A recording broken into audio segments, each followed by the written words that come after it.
Hey everybody, welcome back to Destination Truth. I've been wanting to do an update for you guys for so long, and I apologize for not doing it sooner, but basically I'm still in this very information consumptive phase. I'm just reading books left and right. I recently just read the book American Psychosis, How the Federal Government Destroyed the Mental Illness Treatment System. Great book, and it's another of several novels not novels, but nonfiction books, history books basically, that I'll be reading to better understand the mental illness system that we currently have in America and why it sucks so bad, because I do want to follow up on my promise where I do want to do a Kickstarter for a documentary, my first documentary that'll be a funded documentary on San Francisco's homelessness crisis and how it got here. See, that's a thing that they're not doing in places like Seattle, where they made a great documentary called Seattle is Dying, but they don't go really that far into depth as to what has happened historically to get to this point. But they do talk about what laws on the books are creating the crisis that we're in right now, and what might be a possible solution. So I want to go a little bit farther back than them and do a little bit of a better job helping people really wrap their heads around how we got to where we are right now with that. Now, I'm already reading my next book called The Devil's Chessboard, Alan Dulles, the CIA, and the Rise of the Deep State, I think it's called. Just started that one. Really interesting already. So far, all I can say is to give you a little sneak peek as to what that book is about. Let's just say Alan Dulles is without a shadow of a doubt easily at the least a Nazi sympathizer, at least at the least. So he did a lot of things that would be very pro-Nazi during the Second World War and after. So anyways, guys, let's get into what this video is about.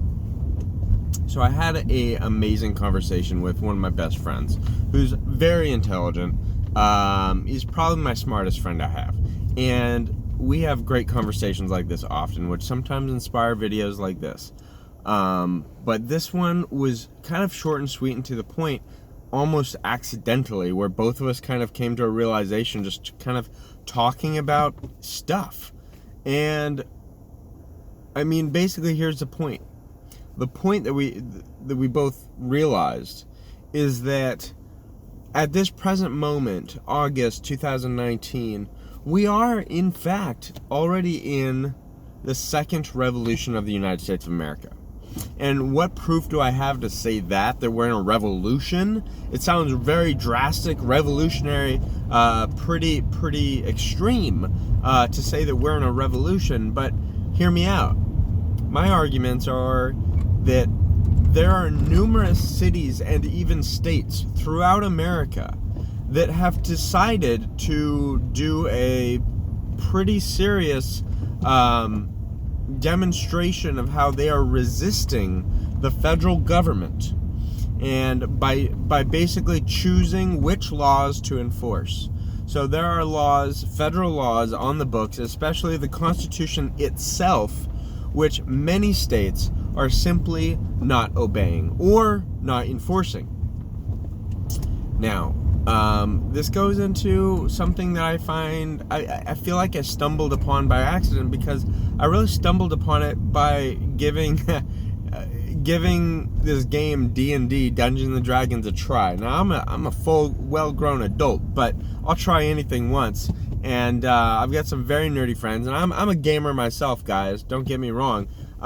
Just not so much a RPG, make-believe style gamer anymore. And I gave that a try when I was younger, for sure, with games like Rifts, which is like a very complicated version of D&D. Anyways, what I realized playing that game with my friends, and I played more than about half a dozen times, I realized that it is just as difficult to be the good guy enforcing laws than it is to be the bad guy.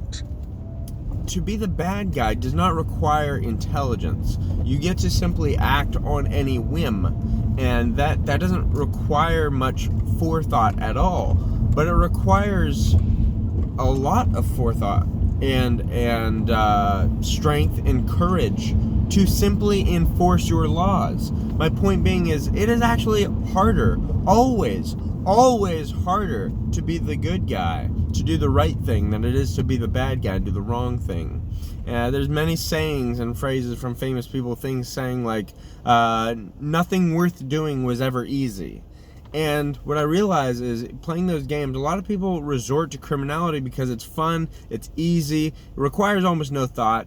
But to be the player that says, you're going to risk your life to enforce the king's laws, or whatever that might be, it's not, it requires courage all the same. And to be a policeman today requires a lot of courage. And to live and be a police officer in any county or city where you have laws on the books of your city, state, region, whatever, that are not being enforced, and you uphold the fact that they're not being enforced, that means you are guilty too. So that's pretty scary, because basically what that means, in my opinion, is that there are many giant big cities, mostly cities, not so much states, I'll admit, but mostly giant big cities like Seattle, San Francisco, Los Angeles, New York, pretty much the biggest cities in America, some of them, they are in open rebellion against the federal government. Rebellion, revolution. I mean, they go hand in hand. So anyways, guys, in closing, I'll say what I usually say when it comes to things like this. It's, good on you if you are being vocal and finding every opportunity you can to talk politics with friends and family, to talk sense with people, to try to bring them to the center and not keep pushing people to the extremes. Bring people together with love and kindness, not so much hate and divisiveness and partisanship. Help people see moderates as the sane ones, the good guys, because moderates are normal people. And something I learned just today is, throughout the 1950s through the 1970s, I find this really interesting. The most interesting thing ever is that both Democrats and Republicans, in numerous ways, were in agreement. I mean, almost everyone passing laws were in agreement. And today, we don't have that. Let me give you some statistics, real statistics. In the 1970s, 1960s, actually I have this written down. 1960, the Social Security Act passed with 90% Democrats and 75% Republicans signing, okay? Just 4 years later, 64, the Civil Rights Act was signed by 60% Dems and 75% Republicans. Again, Republican Party was created to end slavery in this country, basically, by Abraham Lincoln, more or less.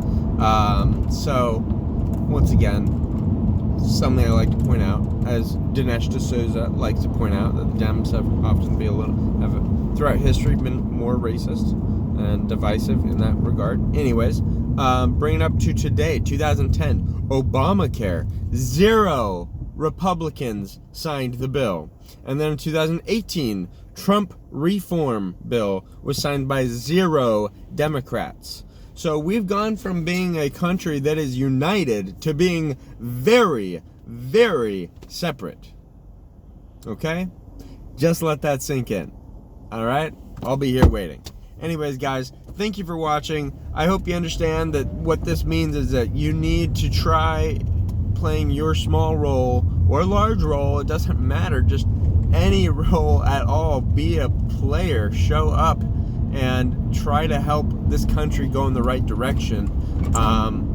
The two-party system is, in my opinion, and my opinion's right on this one, I'm pretty damn sure, guys. The biggest problem is that we have a duopoly of a two-party system, and anyone else with other ideas gets shoved aside quite forcibly. They don't have a fighting chance in hell to get anything done or to even get in power in this country. So until that changes, we're fucked. All right. Thank you for watching, guys. This is Destination Truth, out.